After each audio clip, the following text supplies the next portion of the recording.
Hello, welcome to Continental Prime here on News Center Television, reaching you live from Lagos, Nigeria. I'm Sulaiman.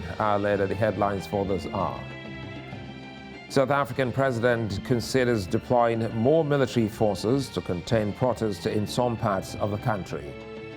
Armed group kills 2 soldiers in Nigeria's southeastern state of Enugu. Confirmed coronavirus cases in Africa surpasses the 6 million mark. Details shortly.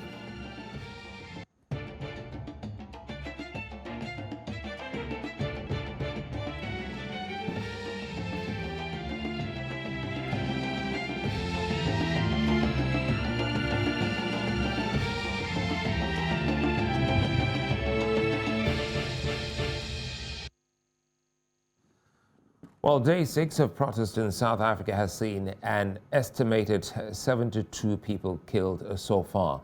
President Cyril Ramaphosa says an expanded deployment of the military is now being addressed in response to the looting and violence. According to the presidency, the comments were made during a meeting with the leaders of political parties represented in parliament about the unrest that has killed at least 72 people.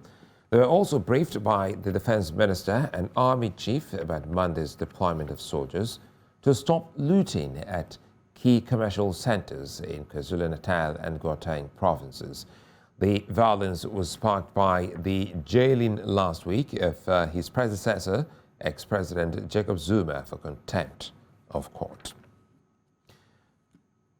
In East Africa, Kenyan riot police on Wednesday fired tear gas at students protesting a decision by a top university to hike tuition fees. Clashes erupted when medical students from the University of Nairobi blocked roads in the capital and pelted motorists with stones.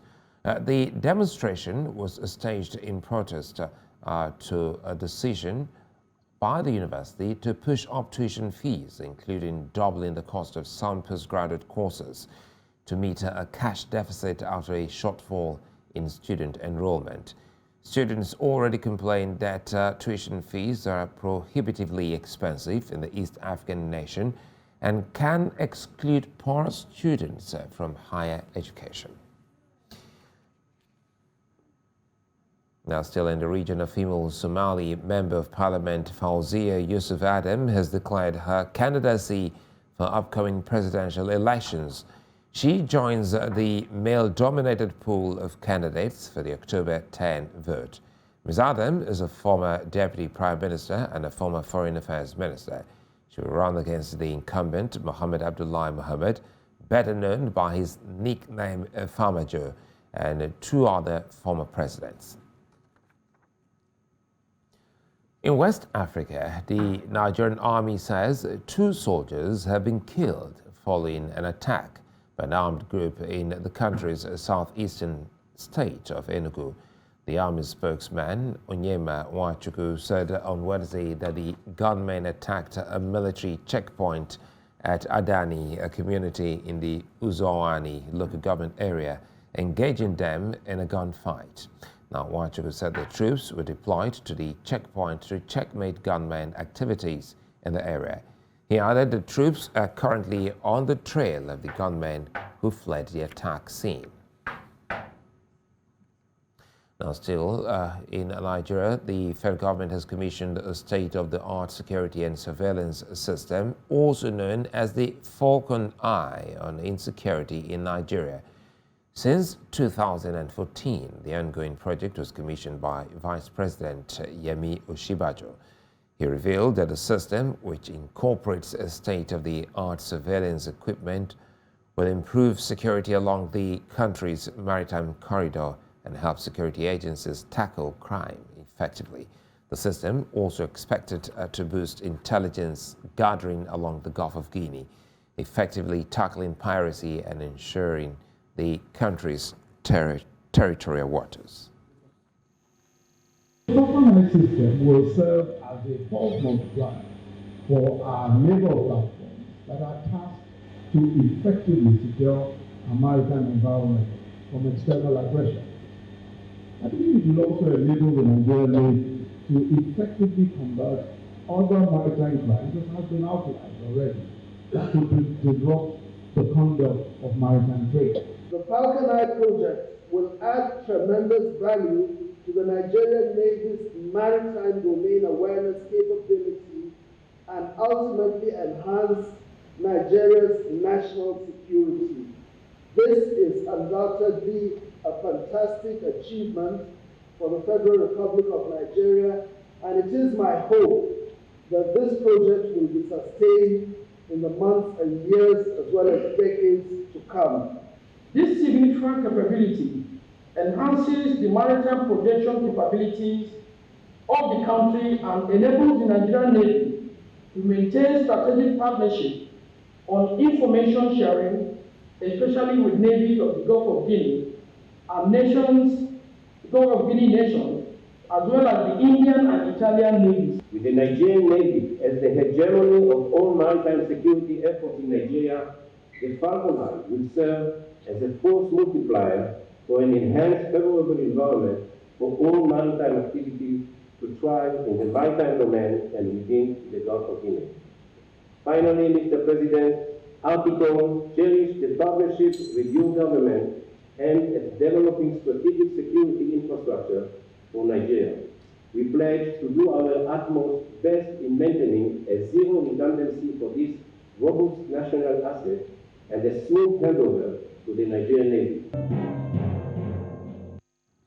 Still, the federal government of Nigeria says it will soon start transporting containers via its inland waterways on maritime issues in Nigeria. Now, the country's Inland Waterways Agency boss, George Moghalu, says that the federal government has already commenced the test run of moving high-volume cargoes and containers from its port at Onne in the country's deep southern state of Rivers to Onitsha in the southeast, up using barges. Moghalu has told reporters in the country's capital, Abuja, that the water transportation is relatively cheaper and will reduce pressure on the country's highways. He added that the federal government is doing all it can to improve the ease of doing business for Nigeria's business community. What we want to do is to make the Onitsha River Port functional, fully functional, so that by the time the Oguta River Port is completed, we apply the same principle. Now that we have Barrow completed, we are looking at also applying the same principle. And then the Lokoja River Port is still under construction. When it is completed, we'll also apply the same principle, so that we can effectively use the interland waterways, because there are some basic advantages we have as a nation. We have over 10,000 kilometers of inland waterway in this country. Though it's only about over 3,000 kilometers, that's 1 year and a half. Nigeria's anti-graft agency, the Economic and Financial Crimes Commission, otherwise called the EFCC, has launched an app to boost the war against corruption. The Eagle Eye app, which is the first of its kind in Nigeria, is expected to ease reporting of financial crimes by Nigerians and ensure the whistleblower's confidentiality. Executive Chairman of the agency, Abdulrasheed Bawa, says that the application will present a whole new experience for the whistleblower. While asking citizens to take advantage of the app, Bawa says it will complement existing filing complaints about financial crimes. We understood the problem of most often than not, people tend to launder their process of crime through real estate. And Nigerians out there are aware about these properties, are aware about who the owners are. Now with this app, you can easily take a picture of that property or seeing where these people are committing this cybercrime and report it. That is one of the advantages that we have in here, without necessarily writing it. And again, generally on financial crimes, we are not everywhere, and we don't intend to be everywhere. We have 14 zonal offices as at today and the headquarters. If we did not even reduce the number, we don't have the intention of having more additional offices. So because we are not everywhere, we are not in every local government, we are not in every state of the federation. So people out there can easily, write, complain and send to us. And the International Labour Organization has pledged its commitment to Nigeria to protect the rights of migrant workers as the number of foreign job migration expands globally. Having established and maintained the world's largest and most robust global labour migration database, ILO will continue to support countries with evidence framing labour migration policies. The ILO, in a report, further noted that women accounted for about 40% of the all international migrant workers in this regard. Africa accounts for 13.7 million in 5 years. Over 13 million African workers migrate in 5 years. A new International Labour Organization (ILO) report estimates that the number of people migrating for work internationally between 2017 and 2019 increased from 164 to 169. According to the latest ILO statistics, more than two-thirds of international migrant workers are concentrated in high-income countries. Of the 169 million international migrant workers, 63 billion, representing 37.7%, are in Europe and Central Asia. The Arab states, Asia and the Pacific each host about 24 million migrant workers, which in total translates to 28.5% of all migrant workers. In Africa, there are 13.7 million migrant workers, representing 8.1% of the total. Now, in order to determine the statistics of Nigerian citizens abroad, Nigeria has launched its Diaspora Data Mapping Portal. We understand that for us to effectively execute the mandate of the Commission to provide for the engagement of the Nigerian diaspora and the policies, projects and programs of the Nigerian government at all levels, we must have a reliable and secure database. The question is, will this really help Nigeria have a realistic data of its citizens resident in the diaspora? We expect a lot more people to be on the move in 2021, 2022 as the borders open. Well, there are a number of factors. You have the political factor, the economic factor, the social factor, and the migration enablers. The key factor here is what we've seen, the improvement in communication and transportation at the global level, but also an increase in disparity between the rich and the poor. As the ILO, we have a specific Convention 143 that speaks to labor migration, and it's also the intention of this Fairway project to support the ratification of ILO Convention 143 by Nigeria, including Convention on Domestic Workers and Convention on Private Employment Institutions. With the number consistently growing, the ILO continues its attempt to improve labor migration conditions and enhance the capacities of stakeholders in the protection of the rights of migrant workers, particularly women and other vulnerable groups in the labor migration cycle, with a specific focus on Africa. Now, the United Nations Human Rights Office has criticized Nigeria's suspension of Twitter's activities in the country more than a month after the ban was announced. The agency's director of thematic engagements, Peggy Hicks, gave the criticism today while addressing reporters today in Geneva on social media content moderation and internet shutdowns. She asked countries to adopt human rights-based approaches to confront lawful but awful speech online, which tend to devolve into finger-pointing between states and companies. We want to emphasize that we have the same rights online as offline. But when we look at the online landscape and you see a digital world that is unwelcoming and frequently unsafe for people trying to exercise their rights, you also see a host of government and company responses that risk making the situation worse. Recent developments in countries including, for example, among many others, India, Nigeria, the UK, the US, and Vietnam have spotlighted these issues and will be influential in how our online space evolves. We need to sound a loud and persistent alarm, given the tendency for flawed regulations to be cloned and bad practices to... Not content. Look at how content is being amplified or restricted. Ensure actual people not algorithms, review content decisions.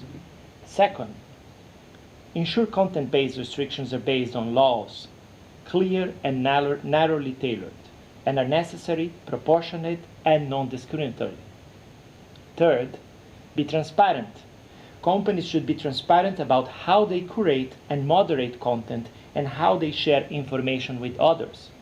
States also should be transparent about their requests to take down content or to access users' data.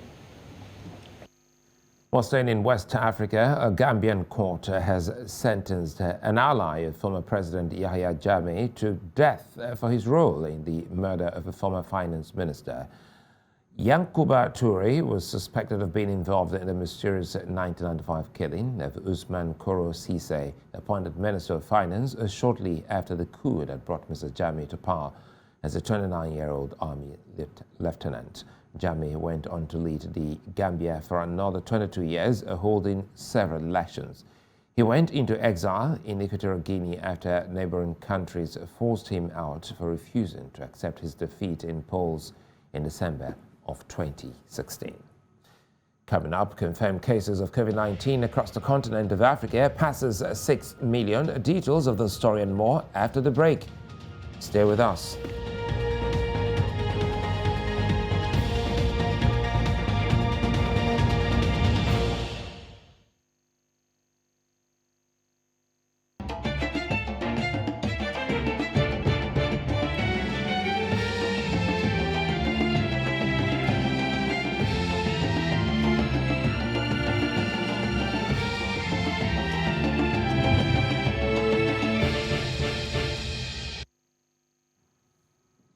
Well, if you just joined us, you're welcome. You're watching Continental Prime, a News Central television. Now, with barely 17 months to the election year in Nigeria, conversations on electronic voting and electronic transmission of votes have become intense. This comes as the electoral body and the legislature continue to deliver a free and fair election to both the electorate and political office holders. Now, in this following report, News Central's Mary Chinde seeks expert views on the possibility of electronic collation of votes in the coming 2023 elections.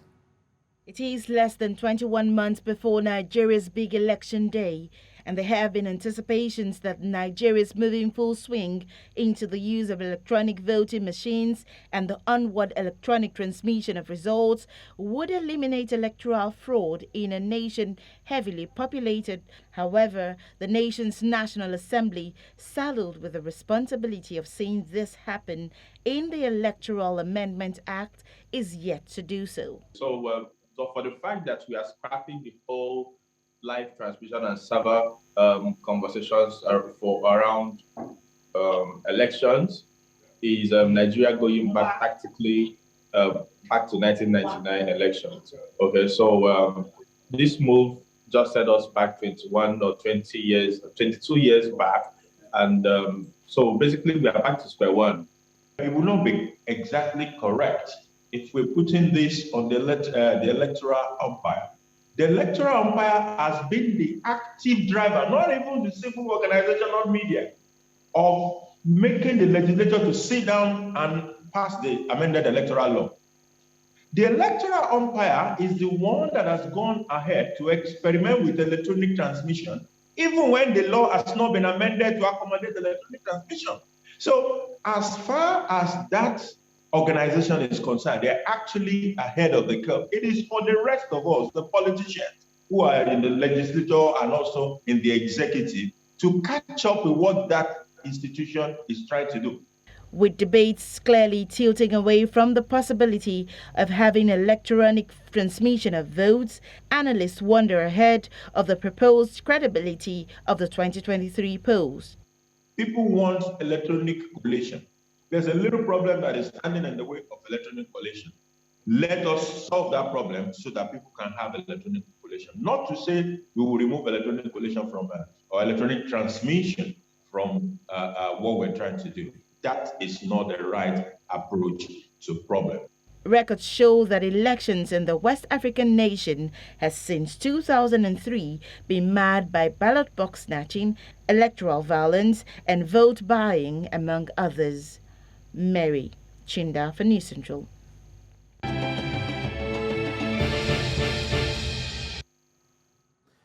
A coverage of the coronavirus pandemic on the continent begins with an overall look at the number of confirmed COVID-19 cases, which the Africa Centers for Disease Control and Prevention says has passed 6 million on Wednesday. The health agency said the death toll from the pandemic remains above 150,000, while more than 5.25 million patients across the continent have recovered from the disease. Africa CDC says South Africa, Morocco, Tunisia, Ethiopia, and Egypt are the countries with the most cases on the continent. In terms of the caseload, Southern Africa is the most affected region, followed by the northern and eastern parts of the continent. At the same time, Central Africa is the least affected region on the continent. Now, Mauritania will send medical equipment to Tunisia to help in the fight against COVID-19. Tunisian President Kais Saied disclosed this on Wednesday while thanking his Mauritanian counterpart for the gesture as his country aims to contain the pandemic. Tunisia is battling a fresh wave of infections. It has reported a record high daily death tolls since the pandemic began, putting its healthcare system under severe stress and depleting oxygen supplies. The North African country currently has the third highest tally on the continent. Its death toll of more than 16,000 is the second highest on the continent as well. Now, in East of Africa, South Sudan will soon run out of the AstraZeneca COVID-19 vaccines just 2 months after donating its doses to Kenya. The Health Ministry's COVID-19 Chief of Operations, Angelo Goop, confirmed the development but said the occurrence should not cause alarm. South Sudan's Ministry of Health says only about 50,000 people have been vaccinated against an estimated population of 13 million people. As of July 10, the country had recorded more than 10,000 confirmed cases of COVID-19 and 117 deaths. The World Health Organization has asked South Sudan to ensure at least 10% of the population is vaccinated against coronavirus by September of 2021. Staying in East Africa, a 2-month-old infant was one of the more than 480 patients who tested positive for COVID-19 in Kenya in the last 24 hours. The Health Ministry on Wednesday said the oldest was 100 years old, adding that the cases were from more than 5,000 samples tested in the last 24 hours. Now, the Health Ministry said the East African country's COVID-19 positivity rate dropped from 13.1% to 9.4% today, as the number of tests conducted so far stands at over 2 million. It says 459 of the new cases were Kenyans, while 21 are foreigners. 5 new deaths were recorded, pushing the cumulative fatalities to 3,737. Now, staying in the region, Tanzania is to receive 300,000 COVID-19 vaccines from the UN-backed COVAX scheme. Now, the Health Minister, Dorothy Gwajima, said the healthcare workers and all those on the front line of the war against coronavirus would be first to be vaccinated. The minister added that Tanzania would now start releasing COVID-19 data every 2 weeks, publishing it online as recommended by the World Health Organization. She said the shortage of oxygen cylinders at some hospitals was caused by people not observing COVID-19 precautions, which led to an increase in coronavirus cases. Now, away from the virus, on to other health matters. Angolan health authorities say malaria cases in the country are on the decline despite more than 5,000 deaths being associated with the disease. Secretary of State for Public Health Franco Bofinda attributed the decline to the distribution of test kits and drugs across the country to combat the epidemic. Now, Mr. Mufinde gave an example of a hospital where there were 300 patients at the beginning of this year's epidemic, but during his latest visit, he said only 56 were being treated for malaria. Angola is among the 10 countries with the highest number of malaria cases and deaths in the world.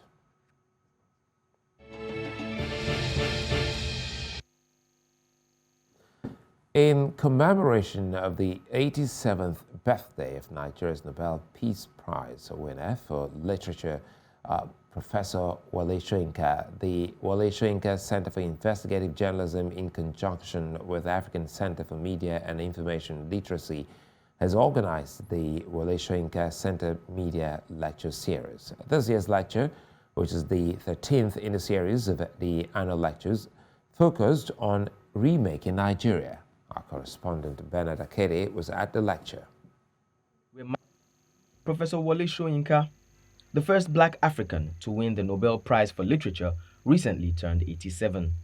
The renowned professor is known to not mince words about matters concerning Nigeria, particularly about bad governance and poor leadership.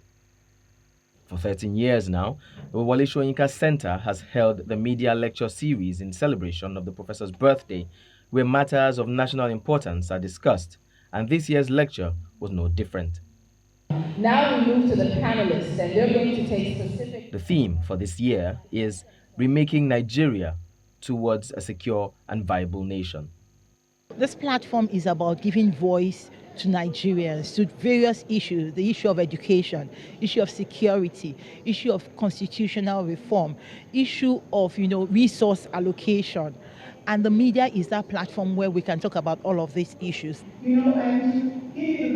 The lecture, which held both physically and virtually, had a panel discussion with guest speakers who spoke on the country's educational sector, the law, the Niger Delta region, the Nigerian media, as well as other sectors that need to be addressed as far as rebuilding Nigeria is concerned.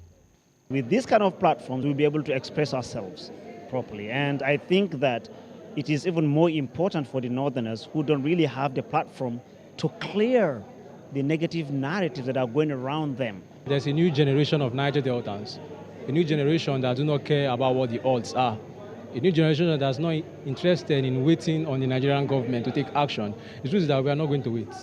We are going to take action as will benefit us, as we actually achieve our collective struggle.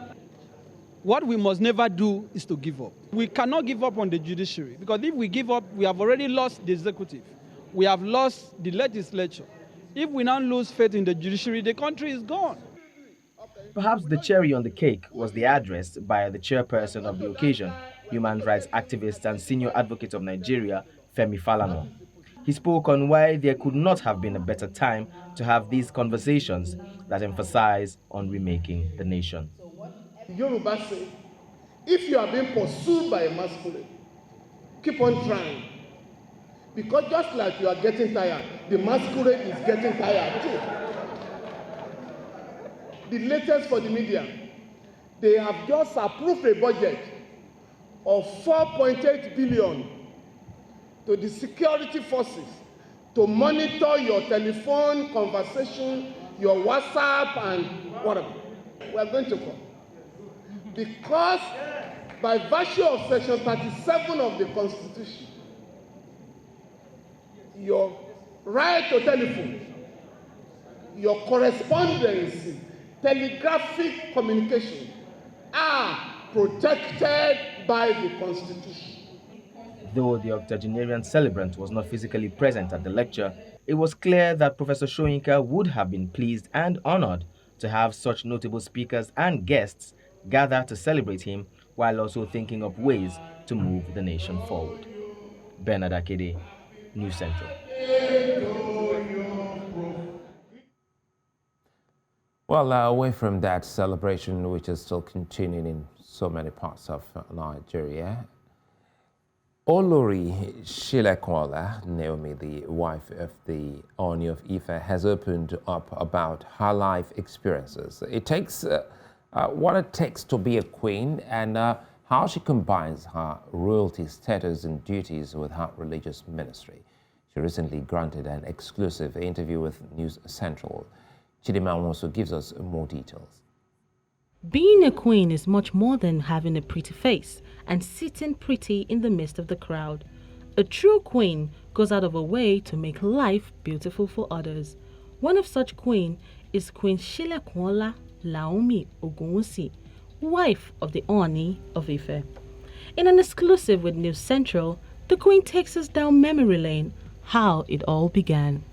A king would always be a king, so it wasn't like the normal kind of, you are beautiful and I think you are going to be this and that. It came in as, well, I've prayed about this and I would let you pray if you want to. And he actually gave you that time. He said, take your time, yes, pray about it and see. take your time, pray about it. I'll let you pray, but I'm certain when you do pray to your God, He's going to tell you the same thing that I'm telling you today. I wouldn't have been able to do this without the support of my family because we are closely knitted together. They all prayed with me and said, we are here. When you look back, we'll be here. Becoming a queen required a wider platform to express herself, more inner calling. She says young ladies must identify their purpose before entering into the marriage institution. The queen spoke about how much importance she places on culture as it connects her to God. It is her dream that one day the religion barrier will be broken. Muslims and Christians alike can relate with each other without fear or hate. People need to understand that culture is beautiful and God loves it. We had forefathers who went to heaven. We had forefathers who had a relationship with God and they never met Christianity. It didn't come to them at that time. So how were they serving God? There has to be a way you communicate with God. I think a lot of Christian leaders has actually taken away that part where they allow people find God themselves and relate with God in a way that they best understand and enjoy. So I enjoy serving God irrespective of culture. Actually connects me more to God. She spoke on the need for all religions to respect and tolerate one another as none is superior to the other. Being a queen comes with its own challenges. When asked, this is what she had to say. Basically because of where I'm coming from, being a prophetess, this side does not understand why I should be accepted into the fold, and this other side also think, oh, she's left us, she's no longer a part of us anymore. So there's that misunderstanding, and people don't actually know you, and they're thinking that everyone who goes, into this kind of marriage is actually going into it for something, basically. And then the second part is the expectation. And, you get to, you receive more requests than the support that comes to the throne. Queen Shilekwala Naomi Ogunwusi is an ambassador against genital mutilation.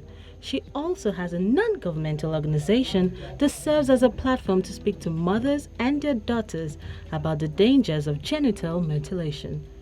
I currently serve as an ambassador against female genital mutilation, and that's because I can use my platform to reach out to grassroots, speak to the indigents properly, because, well, this is a face they recognize, they respect, they want to hear, just from my body language, a lot of changes can be done.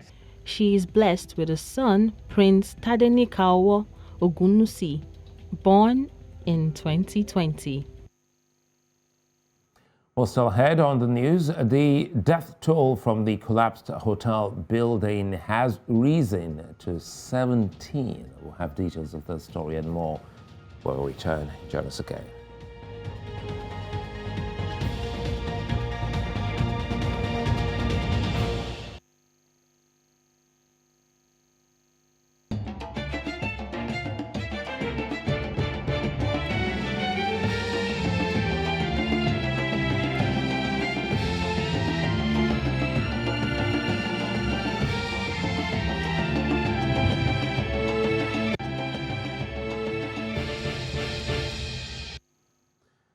United Arab Emirates has opened an embassy in the Israeli coastal city of Tel Aviv as a part of a deal agreed last year to normalize diplomatic relations between both countries. Isaac Herzog called the opening an important milestone for the entire Middle East as he stood alongside Emirati Ambassador Mohammed Al-Khaja for the inaugural ceremony. Now, this makes the UAE and Bahrain the first Gulf countries to establish official ties with Israel, crossing a decades-old line drawn by most Arab states. Sudan and Morocco have also inked U.S.-brokered deals to form diplomatic ties with Israel in recent months.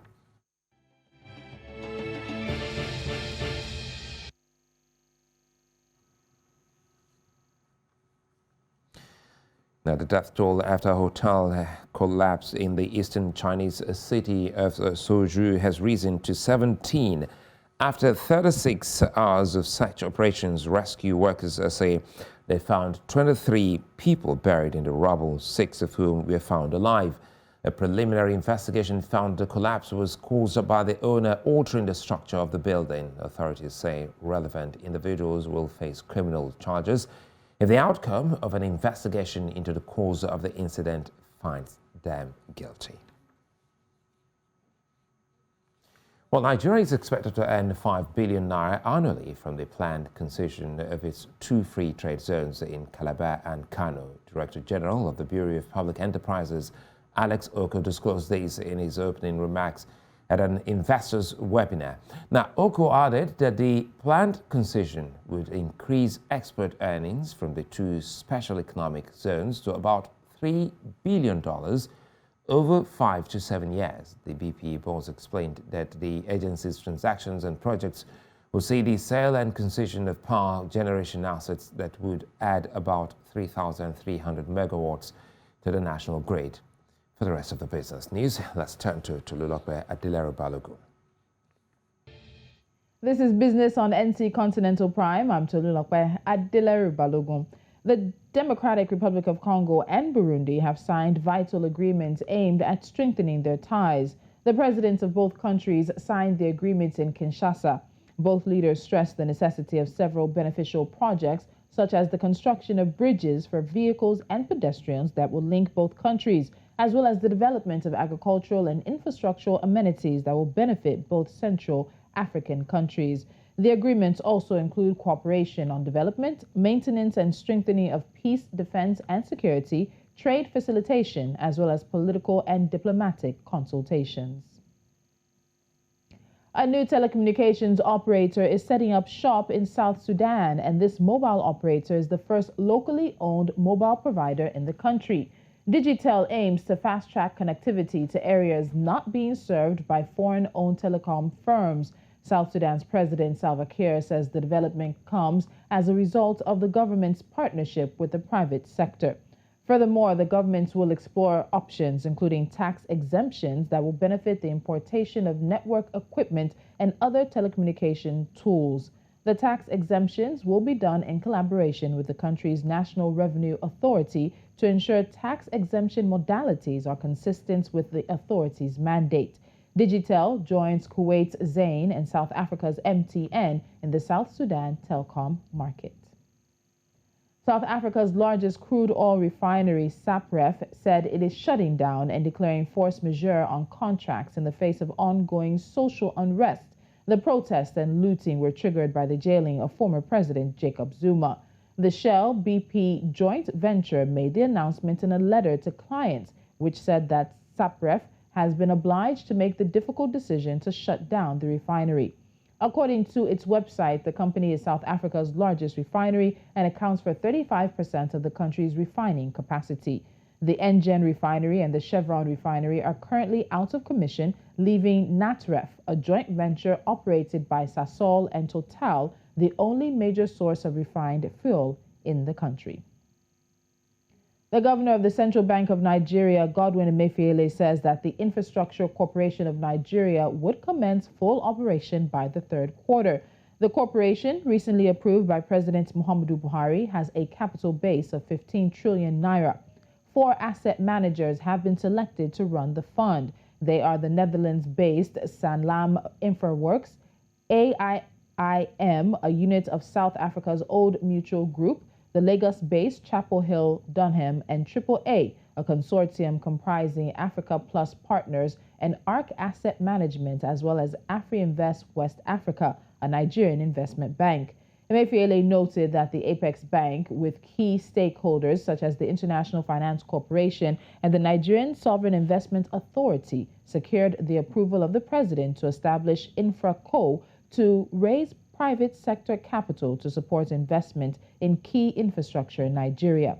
He noted that investments in rail, road infrastructure, manufacturing, agriculture, and other areas with significant potential are imperative to transforming the growth trajectory of the nation's economy. As many countries in Africa continue to grapple with food price inflation, Ghana's government says it has been able to keep its citizens satisfied with market conditions and a stable consumer welfare amidst the challenges of COVID-19. In this report, Bennett Joseph takes us into Ghana's food price realities. In May 2021, food and non-alcoholic inflation rate in Ghana increased by 5.4%. However, the Ghanaian government says Ghana's consumer price inflation was at 7.5% year-on-year in May, down from 8.5% in the previous month due to an ongoing decline in food inflation. However, at the local markets, the decline in food price inflation is not the reality of Ghanaians.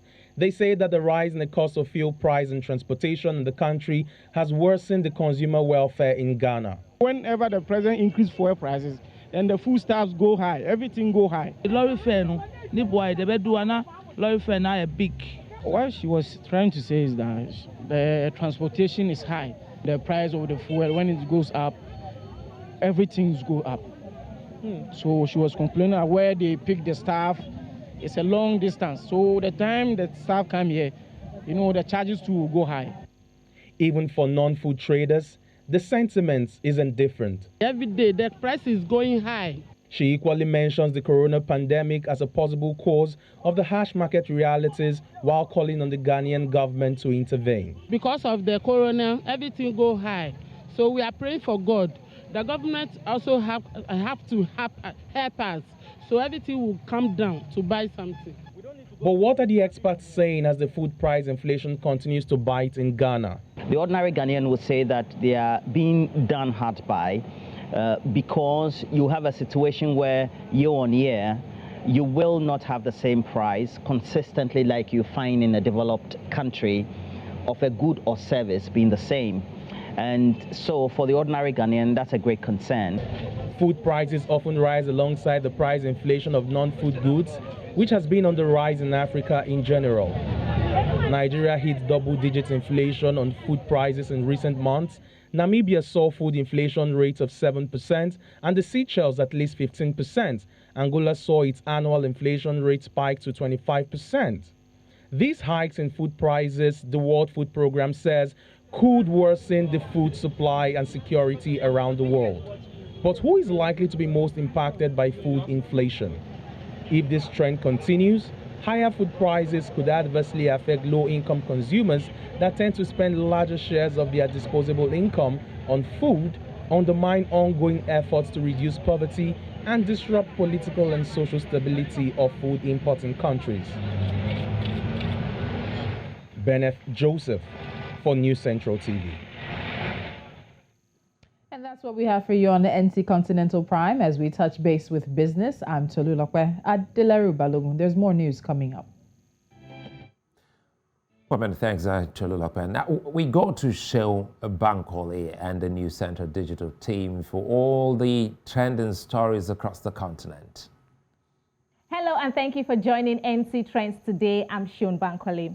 Now, a glimpse of hope was restored to the hearts of Nigerians following the unhappiness and gloomy state that the country and its social media space was thrown into after Sound Sultan's death.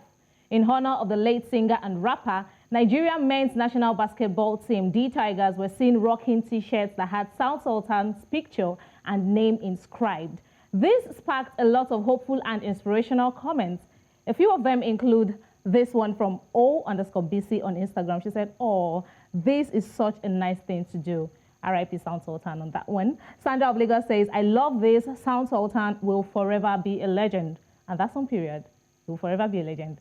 Also, Oreolua is a gift, underscore says, he really lived. May his soul rest in perfect peace.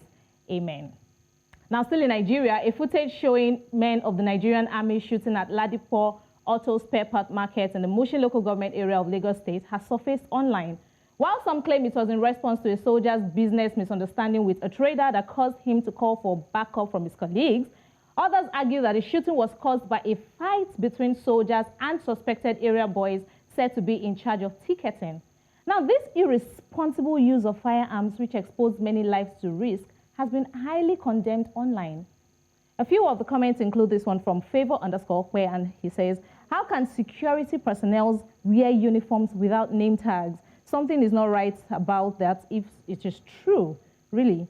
Niger Single says, the military that was supposed to protect and settle disputes was finding this kind of mess. Also, Sa_P says, why won't they continue to misbehave when none of them was held accountable for Lekki Tollgate killings? Wow, it brought answers into the story. All right, finally in Ghana, the Multimedia Group Limited has filed formal complaints against the Member of Parliament for Asin Central, that's Kennedy Ajapong, for threatening the life of one of its journalists, Erastus Asare Donko. The outspoken politician was filmed on a live program which was widely published on social media platforms, stating that if he, Ajapong, were president, he would have ensured that Erastus Asare Donko is beaten mercilessly. Let's see reactions to this online. We have this one that reads, okay, so Kennedy Ajapong has made it clear that the government buys some of the media stations. We hear. That's what he thinks. Also, Mastermind thinks that all they will do is to get him to apologize and let him pay a fine for damages he has caused, and the case will close. If it was to be an ordinary Ghanaian, the court will make sure that they throw him into jail. No one is above the law in Ghana. Let us do the right things. Also, we have this one from Prince Henry. It seems the President of the Republic, President Akufo-Addo, is even afraid of Kennedy Ajapong. That's why he has never commented on his inaccurate comments and his threat against innocent citizens, including a threat on justices of our courts. Power is transient, too. Now, that's a comment from Ghanaians. That's some of the comments from Ghanaians on Kennedy Ajapong's story. Here is what we wrap things up on this segment. Contribute to any of the topics by dropping a comment online at News Central TV. Also subscribe on YouTube at News Central TV for more. Thank you for watching. I'm Shun Bankole.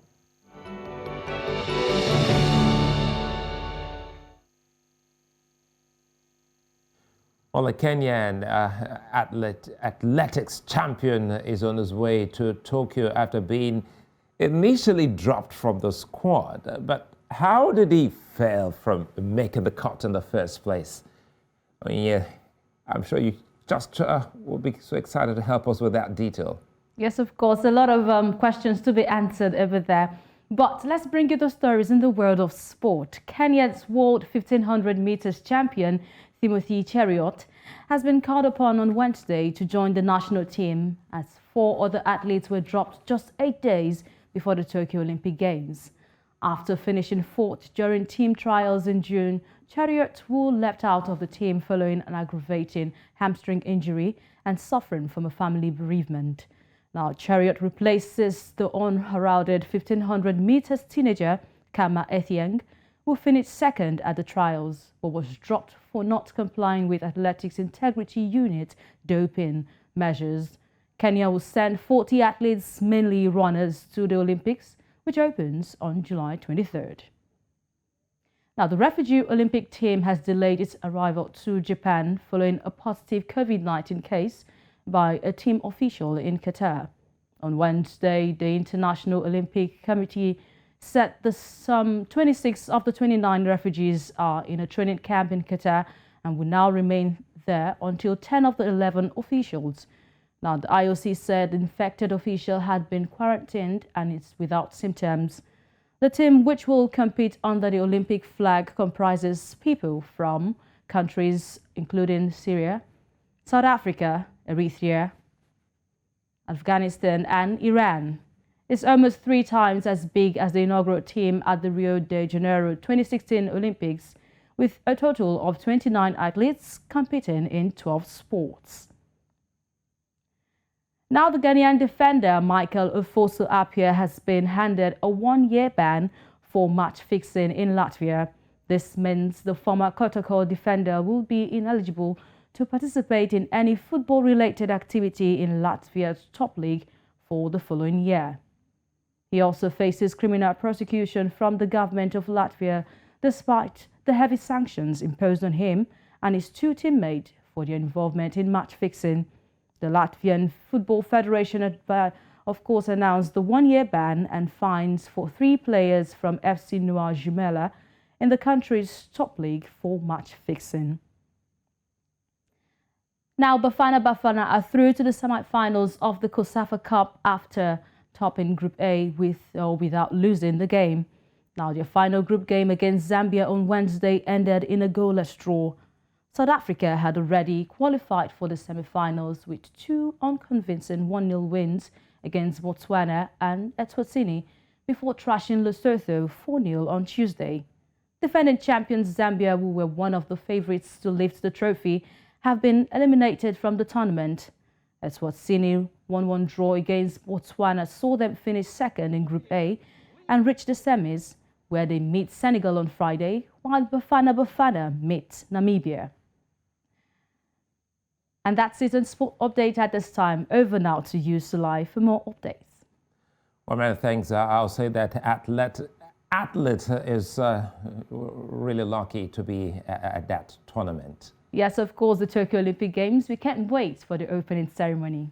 Well, anyway, I think COVID-19 has taken the shine off the game. Well, anyway, time for us to check out what to expect in terms of sunshine and precipitation across Africa.